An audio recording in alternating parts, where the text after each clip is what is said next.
Hello, my friends. I'm glad you are here. Take one slow breath in and let it go. Let your face relax. Let your hands rest. For the next few minutes, you do not need to do anything. You do not need to solve anything. You can just listen. If your eyes want to close, that is okay. We will move slowly. We will stay calm.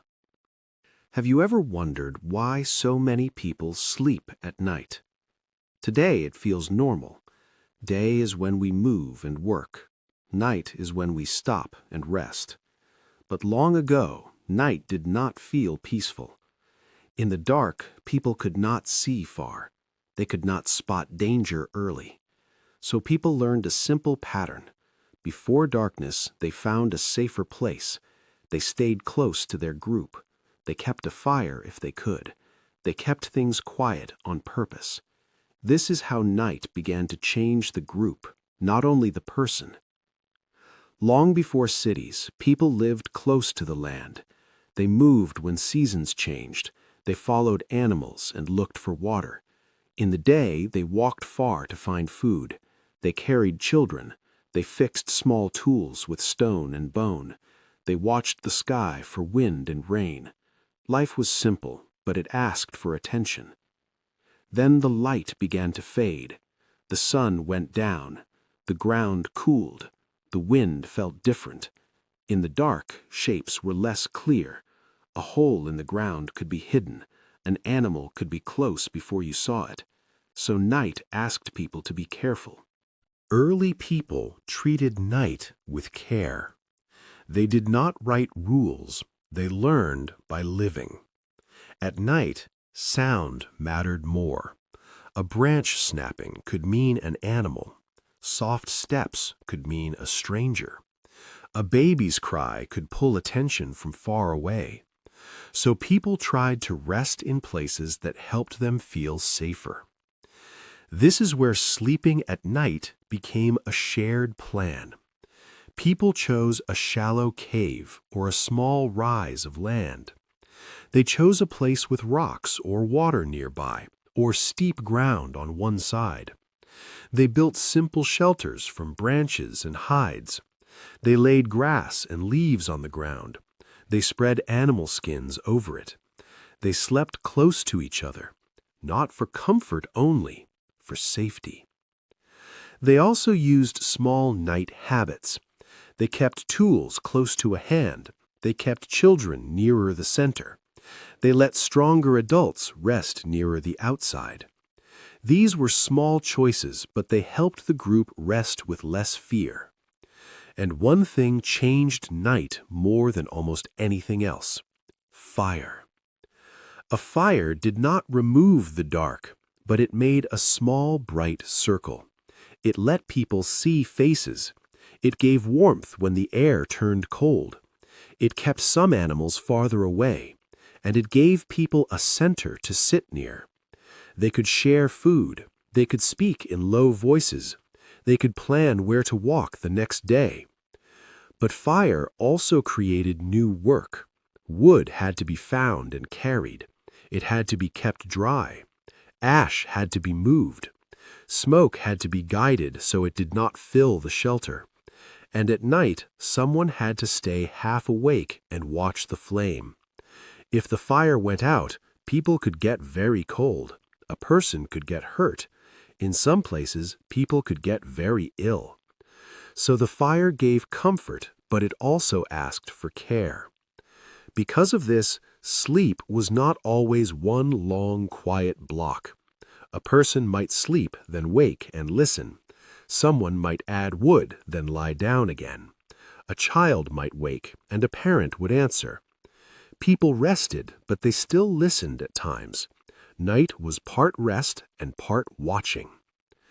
Over time, some groups began to stay in one place longer. They learned to plant seeds. They learned to store food. They built stronger shelters with wood, mud, and stone. They kept animals close, like goats and sheep. When you store grain and keep animals, you hold value in one place. and when value stays in one place, it needs protection.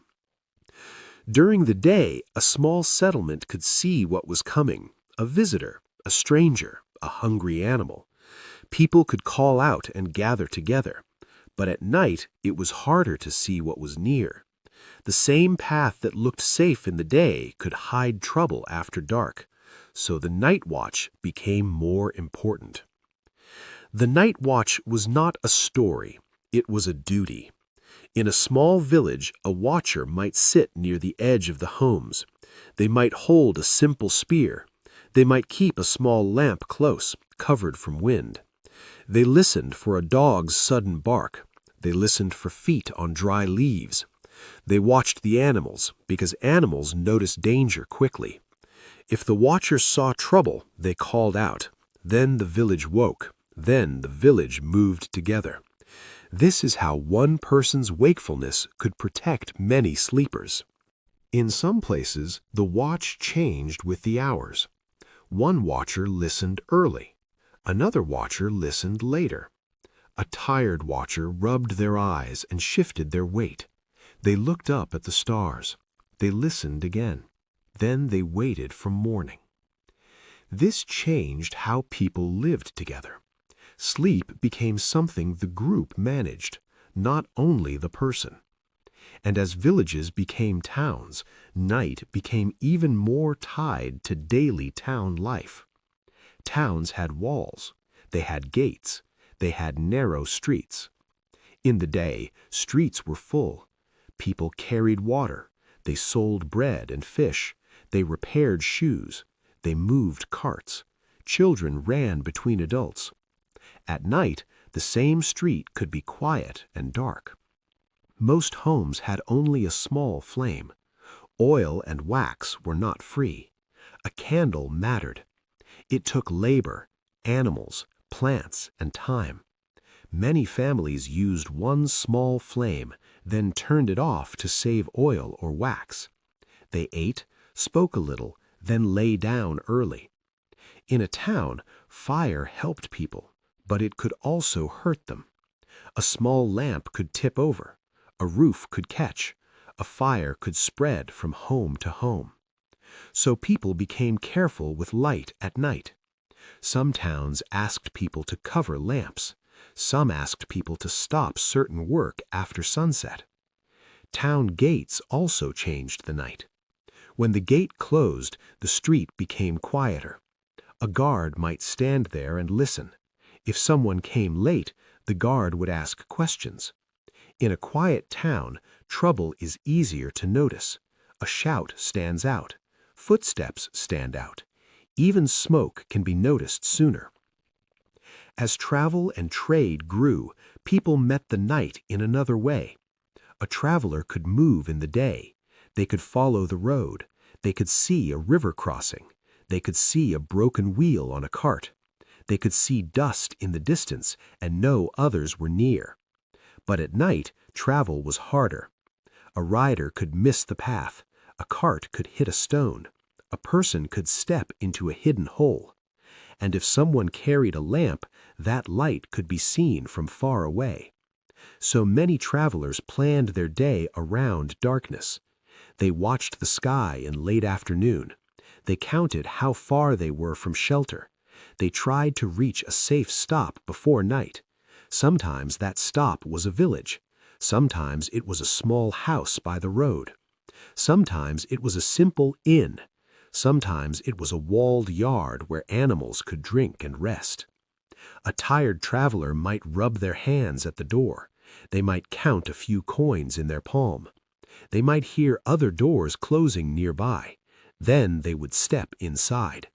And in that moment, the body could loosen a little, because the night felt less risky. Inside, they could feed an animal. They could eat. They could sit near a small fire. They could sleep without watching every sound. These stopping places mattered. They became safe points on a route. People remembered them and spoke about them. A road with safe stops could become a main road. A road with no safe stops could be avoided. In the evening, when travelers stopped, another quiet thing happened. People talked. A pot of food warmed. A cup was passed. A new word was heard. A new tool was shown. A story from another place was shared. So night, which once only meant danger, also became a time for sharing and learning. As empires grew, the night watch also grew. A bigger town needed more guards. A port needed watchers near ships. A storehouse needed someone at the door. A bridge might have a guard at each end. A palace needed protection. So the night created more jobs. Some were respected, some were not. This is the harder chapter of the story, because not everyone slept at night in the same way. In many places, the people with the least power had the hardest nights. They stood at gates, they walked walls, they carried torches, they kept fires burning in public places, they cleaned streets before morning, they worked in kitchens while others rested. Some people slept in a corner and woke quickly if someone called. So for some, sleep came in small pieces. The night could also limit movement. If a gate closed, a late traveler might be locked out. If a guard stopped you, you had to answer. If you were poor, you might not be trusted. If you were a stranger, you might be turned away. So for some people, the safest choice was to stay quiet and stay out of sight. Still, over time, people found more ways to use light. In some places, richer streets had lamps. Public squares were lit for safety. A person could walk home and see the ground. A shopkeeper could close a door with less fear. Later, new kinds of lighting appeared. Brighter flames behind glass, gas lamps in streets, more steady light in more places. Cities began to look different at night, not like day, but not fully dark. Later, work changed again. Some people stopped working only with the sun. They worked in big buildings with many other workers. Machines needed the same power all the time, so the day became less important than the schedule. A bell could ring early in the morning. Another bell could ring after dark. With brighter light, the building could stay active at night. People could still see their hands. They could still see the floor. The machine could still run. For a long time, darkness told people to stop. Now, in some places, darkness did not stop work anymore. Electric light made this change even bigger. A switch could fill a room with light. A street could stay bright for hours. A train could arrive late. A port could load ships at night. Hospitals could work through darkness. For some people, this brought real help. A doctor could treat someone at midnight. A traveler could find the station. A family could read or sew after sunset. But it also meant that rest could be pushed aside. If work can happen at any time, some people are asked to work when their bodies want sleep. A night worker might eat while the city sleeps. They might walk home as the sun rises. And again, the hardest night work often falls on people with fewer choices.